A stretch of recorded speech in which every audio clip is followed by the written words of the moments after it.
Moro taas!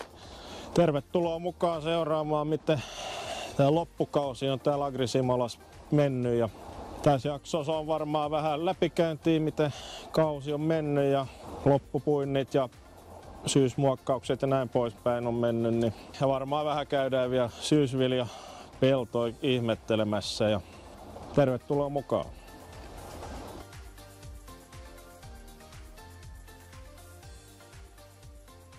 No niin, nyt on syksy taas saapunut ja taas alkaa tää ihanuus, eli valkoposkihanhien hätistely.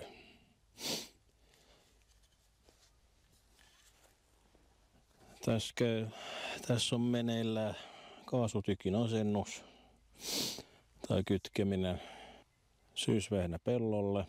Tää on nyt ainoa sellainen kapistus, mikä edes vähän häätää niitä. Tosin keväällähän nyt näitä ei saa tietenkään käyttää, kun muut linnut pesii ja näin. Mutta tälleen syksyllä tää on tehokkain tapa. Tai tehokkain tapahan olisi tietenkin kannan vähentäminen. Sitähän ei Suomessa saa tehdä. Naapurimaissa, Ruotsissa ja Virossa kantaa saa vähentää metsästämällä. Mutta ei täällä Suomessa. Mieluummin maksetaan sitten tukia. Tosin ei niitäkään ole näkynyt, vaikka keväällä luvattiin nopealla aikataululla tulevan korvauksia. Ei ole vieläkään näkynyt. Tuo kasvukausi ohi ja ihan käsittämätöntä se on. Joo. Hei, me kynnetään taas, vois sanoa. Siitäkin vaan syystä, niin että sais vähän enempi vesitilavuutta vielä näihin. Tällä saadaan sit olkimassaa vähän haudattua vähän syvemmällä, niin tautipaine on myös sitten ensi vuonna paljon pienempi, niin säästytään sitten varmaan ruiskutukselta muutama otteeseen. Yritetään ottaa se iso hyvä sato ilman sitä ruiskuukin, niin kyllä se aika hyvin onnistuu. Tänä vuonnakin keskisadot ihan ok. Ohra tälle 5 tonnia, kaura 6-7 tonnin välillä, syysvehnä siellä 8 nurkilla varmaan. Niin. Kyllä jäi aika monta ruiskutuskertaa väliin, niin kuin yhdellä videollakin pohdittiin sitä kauraa, pysyykö pystys vai ei, niin kyllä se pysy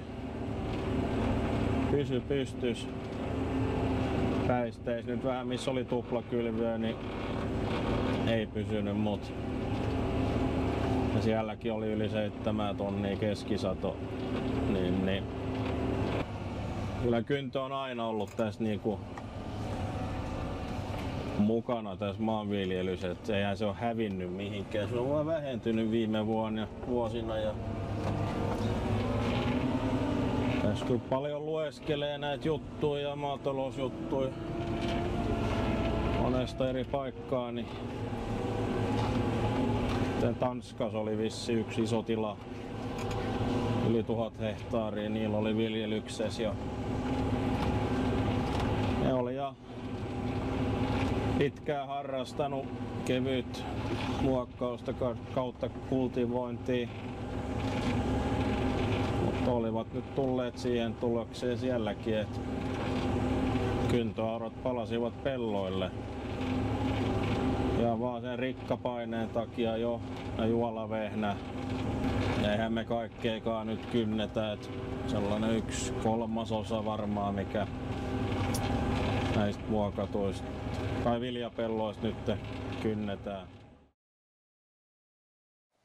Tässä ollaan nyt Mallusjoella samalla lohkolla, missä yhdellä videolla käytiin kattoo herneitä. Nyt meillä on syysvehnää tässä kylvettynä. Herne on kyllä niin hyvä esikasvi syysvehnälle.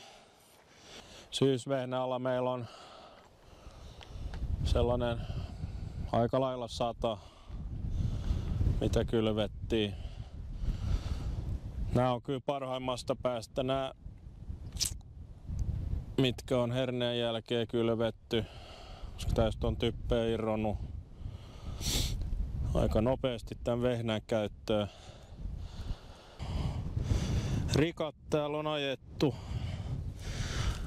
Aika puhtaat nämä on nämä. Jotain pientä, mutta nämä on jo kellastuneita. Niin muuten näyttää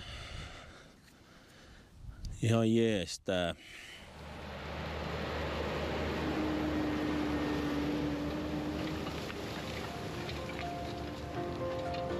Sitten olisi enää yksi kone pestävänä, niin alkaisi tää kausi olemaan paketissa. No niin, tässä on näitä viimeisiä kasvustokierroksia käynnissä nyt. Niin kuin kuvassa näkyy, pikkasen lunta jo tullut. Jos nyt vähän kerrataan tätä meidän kasvukautta, niin ihan hyvinhän meidän kaiken kaikkiaan meni, vaikka alkukin näytti vähän heikolta hanhien suhteen ja noin poispäin, mutta rehu saatiin yli odotusten ja myöskin näitä viljoja tuli ihan kohtuullinen sato, sen puoleen ihan hyvä kasvukausi meillä. Tosin meillä nyt, ja kun meillä on jo karjataloutta, niin se on kyllä pelastanut paljon tänäkin vuonna. Monet viljatilat ovat aika kuseessa ollut, kun hinnat ovat laskeneet aika reilusti ja olosuhteet on mitä on. Niin ei ole helppoa pelkällä kasvinviljelyllä saada plussatulosta tänä vuonna. Ja tossahan oli ja siinä puintijaksossa oli vähän puhetta, että minkälaista satotasoa siltä Seilon lohkolta tuli, mitä seurattiin läpi kesän. Niin voi sanoa, että se keskisato oli 8,4 tonnia oli hehtaarilta siellä. Että tosin pieni pettymyshän se oli. Kyllä siinä olisi niin odottanut, että olisi ollut lähempää 10 tonnia keskisato. Mutta siinä taas toi heinäkuun helle verotti kyllä sitä, uskoisin, että säälle ei voi mitään, että vaikka mitä tekisi. Niin. Mutta ihan tyytyväisiä voi kuitenkin olla siihenkin, että ja leipäviljaksi kaikki syysviljat meni muutenkin, niin laadut saatiin kyllä kohilleen. Joo, kiitoksia, että olet seurannut meitä tänä kesänä tässä Follow Farmer hommassa ja muistakaa pistää seurantaa, somekanavat, sun muut. Niin eiköhän siellä ole uudet viljelijät ensi kesänä sitten toivon mukaan touhuamassa. Päästään sitten seuraamaan niitä. Niin. Ei mitään. Kiitoksia tästä kaudesta ja nähdään. Se on moro.